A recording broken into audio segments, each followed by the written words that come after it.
Assalamualaikum warahmatullahi wabarakatuh. Nama saya Bayu Saputra dari kelas 12 TKJ.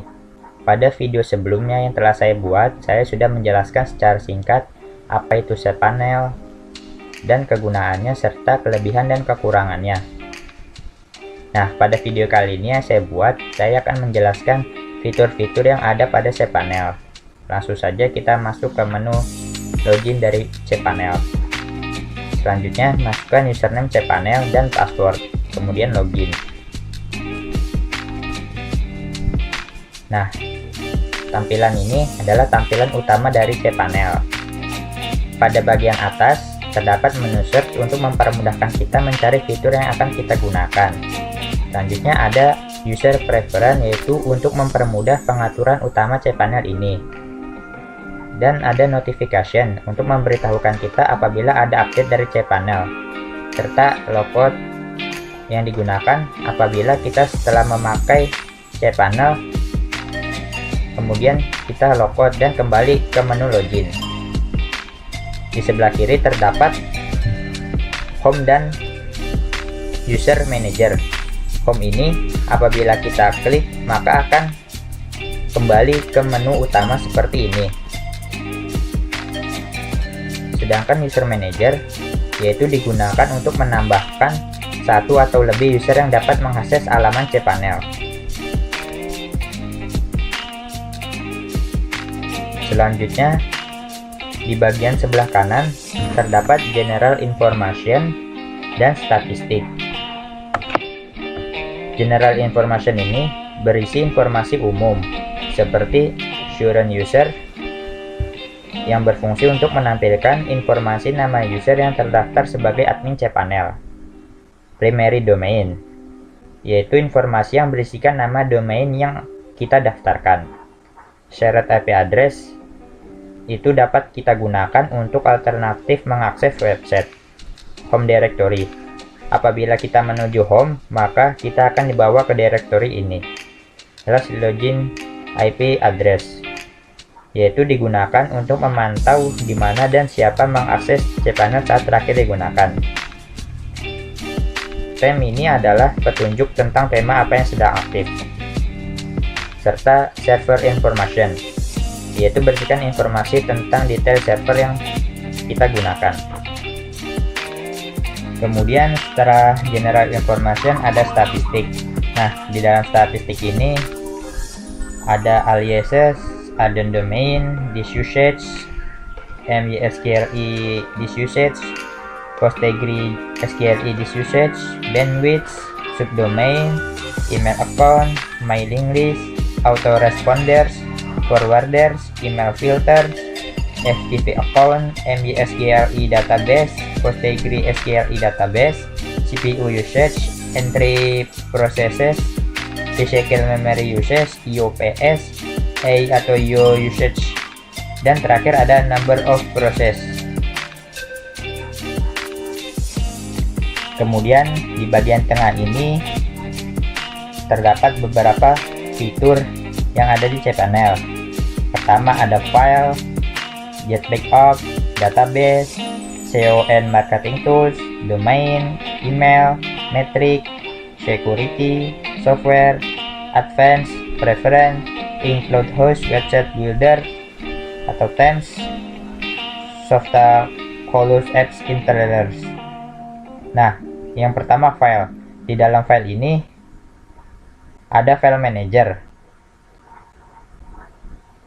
yang digunakan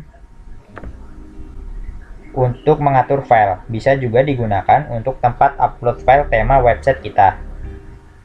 Kemudian ada image, yaitu pengaturan untuk mengelola gambar melalui cPanel.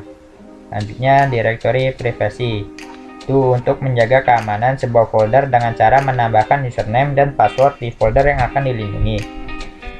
Kemudian ada disk usage, itu tempat yang paling tepat untuk memonitor memori disk yang masih tersisa. Web disk, itu tempat pengaturan dan monitoring file yang ditempatkan server online.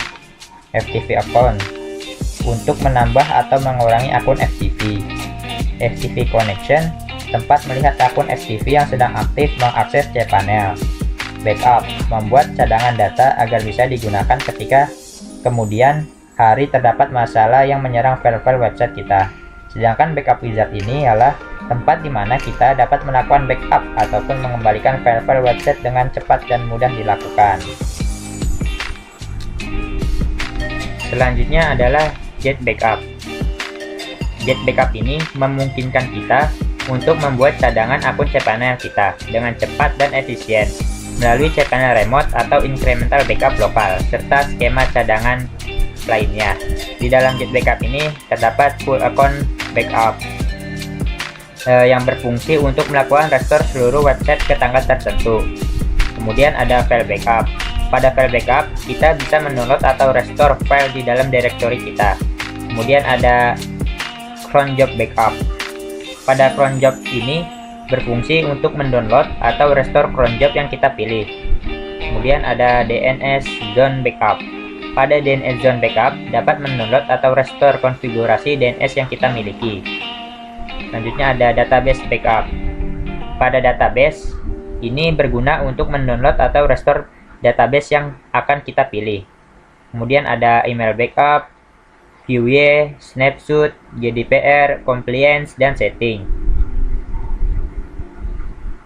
Selanjutnya ada database. Database adalah kumpulan data yang terorganisir, umumnya disimpan dan diakses secara elektronik dari sistem komputer. Sifatnya yang kompleks membuat diperlukannya sebuah aplikasi yang dapat diandalkan untuk mengoleksi data dan mengaturnya. Nah, di dalam database ini terdapat phpMyAdmin, yaitu sebuah tool pihak ketiga yang berfungsi untuk mengatur tabel dan data yang terdapat di database. Kemudian ada MySQLi database, yaitu fitur ini kita gunakan ketika akan membuat aplikasi berbasis PHP di website. Kemudian MySQLi database wizard, itu tempat untuk memulai membuat sebuah database di website. Kemudian ada remote MySQLi, itu pengaturan ini digunakan untuk membuat database dapat diakses melalui aplikasi lain selain melalui cPanel. Kemudian ada PostgreSQLi database, PostgreSQLi database wizard, dan PHP PG-admin. Selanjutnya SEO and Marketing Tools. Nah, di dalam SEO and Marketing Tools ini terdapat fitur Get in Google, SEO Tools, Increase Website Traffic, Link Building, SEO for Resellers dan Webmaster, SEO Optimize WordPress Themes, WordPress Social Media Optimization, Drag dan Drop Visual Page Builder, Free Shopping Cart, Free Email Marketing Tools, dan Hire a Web Designer. Selanjutnya ada domains. Menu ini berkaitan dengan hal-hal seperti pengaturan subdomain, pengaturan add-on domain, cara mengarahkan domain ke domain tertentu, dan yang sebagainya. Dengan menggunakan fitur ini, kita dapat segala sesuatu yang berhubungan dengan domain. Nah, di dalam domain ini ada site publisher. Itu kita dapat menggunakan fitur ini untuk membuat website dengan cepat dari tema website yang sudah tersedia. Kemudian ada domain. Fitur ini kita gunakan untuk mengatur domain. Kita dapat membuat domain utama, mengarahkan domain, dan membuat domain email di sini. Kemudian ada add-on domain. Add-on domain adalah domain tambahan yang disimpan oleh sistem sebagai subdomain dari domain utama kita. Selanjutnya ada subdomain. Di sini kita dapat membuat subdomain dari website kita. Subdomain sendiri adalah subbagian dari website yang dapat eksis sebagai website baru tanpa nama domain baru. Kemudian ada aliases, itu fitur dari cPanel ini memungkinkan website kita membuat dari domain yang lain.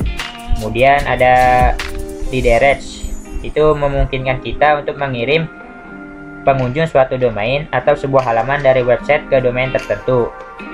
Dan ada zone editor. Nah, kita dapat membuat dan mengedit file zona ini dengan fitur zone editor ini. Selanjutnya email.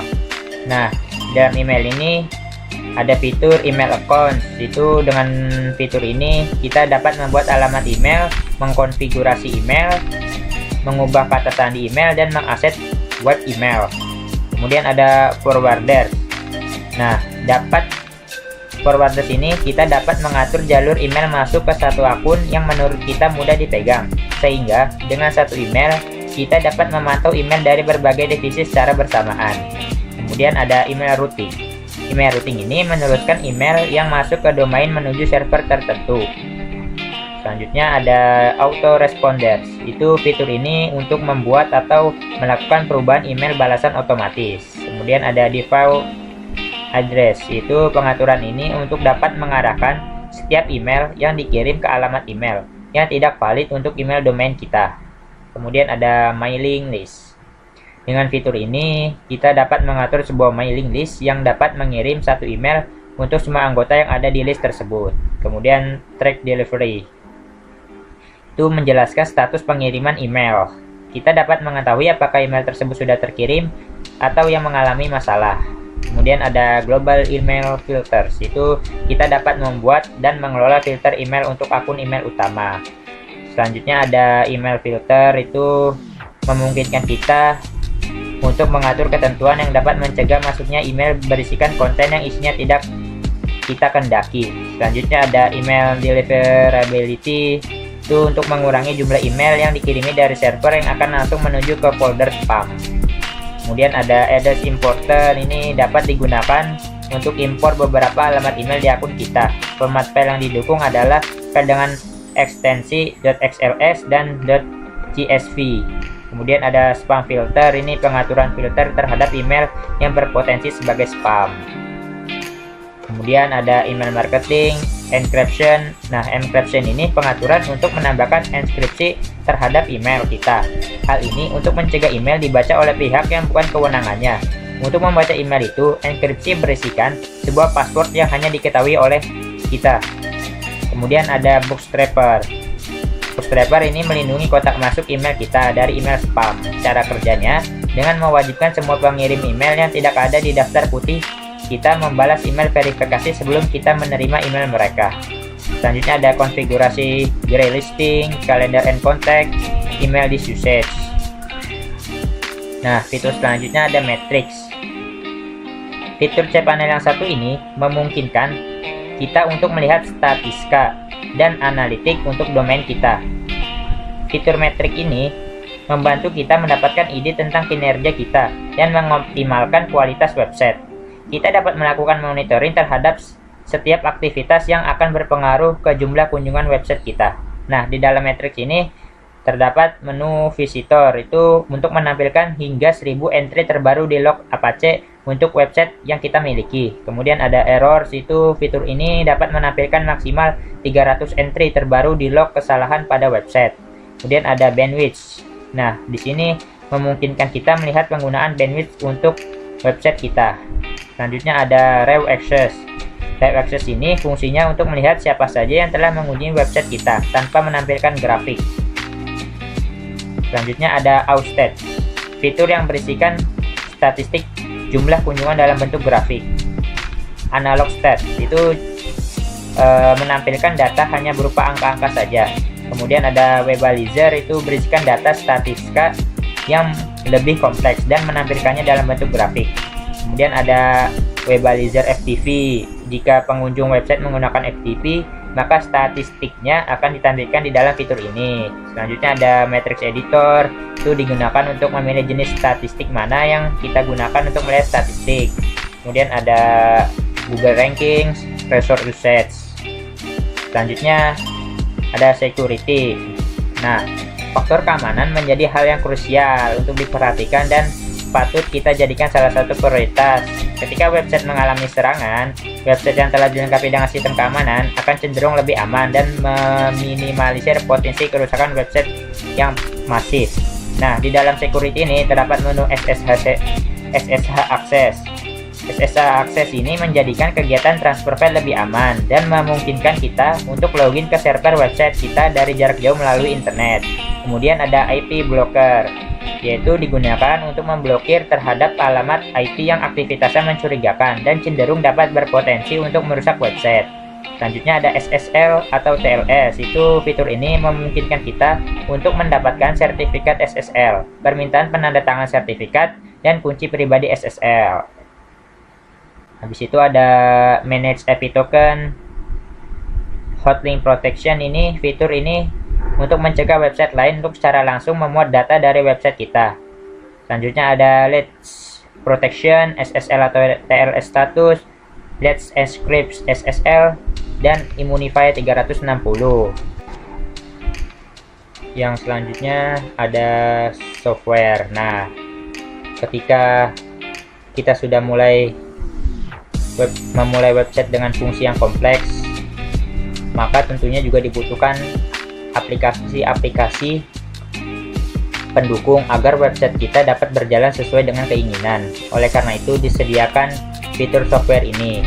Nah, di dalam software ini terdapat menu fitur Cloudflare, ID Cloud Host, Website Builder, WordPress Manager by Softacles, PHP per Package. Itu kumpulan fungsi yang memungkinkan kita untuk melakukan eksekusi perintah dalam bentuk PHP. Kemudian ada per modulus, itu modul yang berisi kumpulan fungsi yang memungkinkan kita untuk melakukan tugas di per. Kemudian ada set software, ada optimize website.